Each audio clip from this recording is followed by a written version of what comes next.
God part. Ito yung sagad. God sa bahay. Sagad yung bahay natin. Sagad siya, pero ito nga kasi yan. Dako ba ang 200? Gamay-gamay.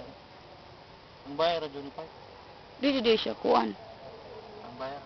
Huwag kayo na may gilid. Bali ang gilid mo. Apyas pa nga nagporma. Tubangan tayo na iporma. Kaya mo dikit man taniya. Hindi ka mo dikit niya, hulugi mo ka. Bakit dikitan ka mo magbay? Dikitan mo, dikitan mo. Napa tayo direct? Kinsam ni natin. Napa lang dire, I don't know. 200 na po ni. Oo. Ha?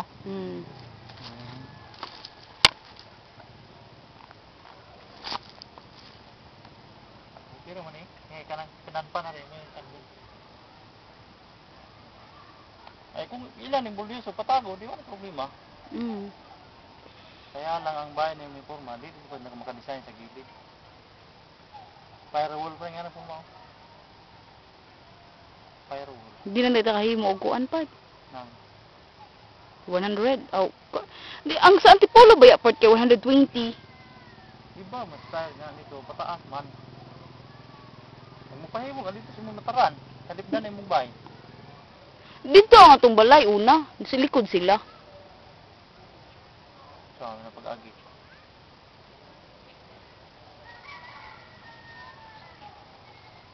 Adi na natin unahon ng pagmagbay. Tuwa sa unahon po. Iba siya hindi makapalit pag dito rin dapat ang mga pista-plasta na mga tahimuan po. Kani, kinsa man eh? Wala ko kabalo kung kinsa na. Basta kay ang plano ani kanang diri ta arita agi. Arita agi dito mo kasada di ba? Tubangan? Oo. Nya ang kon ba ang saning ang gikan ba napoy nagkuan nga dili lagi talagbas kapag giingon nimo ba? Doon to lang ni kinsa ning mga kuana. Mauni ang mas una pagod kang kakuan pilugin. Mauni ang gilid katumoy-tumoy. Dikitan dito bayan eh. Siya malamang tapyasin po ng bayan niya. Pero wala ba? Marag nga na ko nga gilid na. Kaya may tutagad ako ni kay normal to, di ba?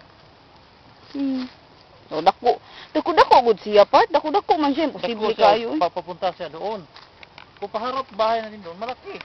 Ha? Kaso doon tayo kaharap kung saan yung kalsada eh. Paharap bahay natin doon, o di kayo paharap doon? Kaya lang, kung paharap yung bahay, kung paharap natin, bahay din niya, malamang papunta din doon eh. Ganyan niya. Nangyari niyan. Diba, ito yung mga lupa, ganyan. Ito atin. Kanya itong laki. Laki, ganyan. Bagin dito. Siyempre, ang bahay niya, paharap doon. Alangang may harap niya dito. Eh, kung magbahay ka ng pagilid yan, wala sa magawa. Saan sa daanan? Si daan yung kalsada, doon yun yung harap ng bahay mo, ganyan. O, dito yung kalsada, yun yung kalsada na yun. Dito, harap bahay natin. So maganda pagka ng handiwa, dito yung kalsada, pero parang malabo eh. Parang malabo kung dito ang kalsada. Hindi kalsada. malagyan ng kalsada to dito, dahil gilidan. Gilidan talaga dito, either dito or dito. Pero kung ibang may-ari niyan, dito, doon talaga. Kalsada. Harap tayo doon, lahat.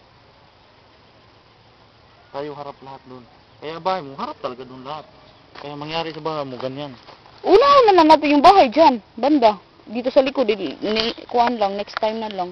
Anong gawin mo sa likod? Eh, sa likod, tukuran natin ng ano dyan, ng apartment. Maganda nga yung harapan, yung commercial mo. Pwede kang gawa ng tindahan. Paano sino bibili niya sa likuran? Kasi kung may magbukas dito. Okay lang din. Eh, pero kung ito bahayan, kung may kalsada din dyan, maganda, doon harap bahay natin. So, mas una talaga yung commercial. Ha? Mas ina yung commercial.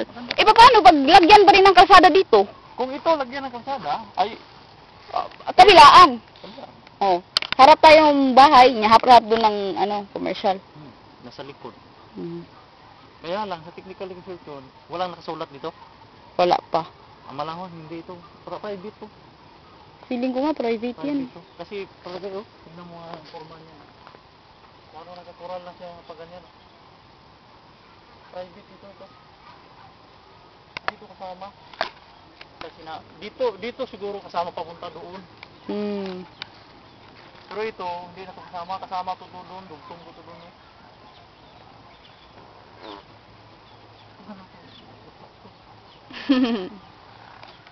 Kaya ang mangyari, bahay niya, harap talaga doon. Kasi doon eh, malamang ito, yun talaga kalsada eh, no? Idugtong yan doon siguro yung kalsada doon, no?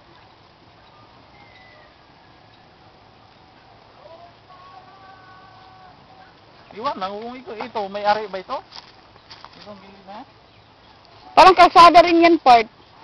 Oo. Oo.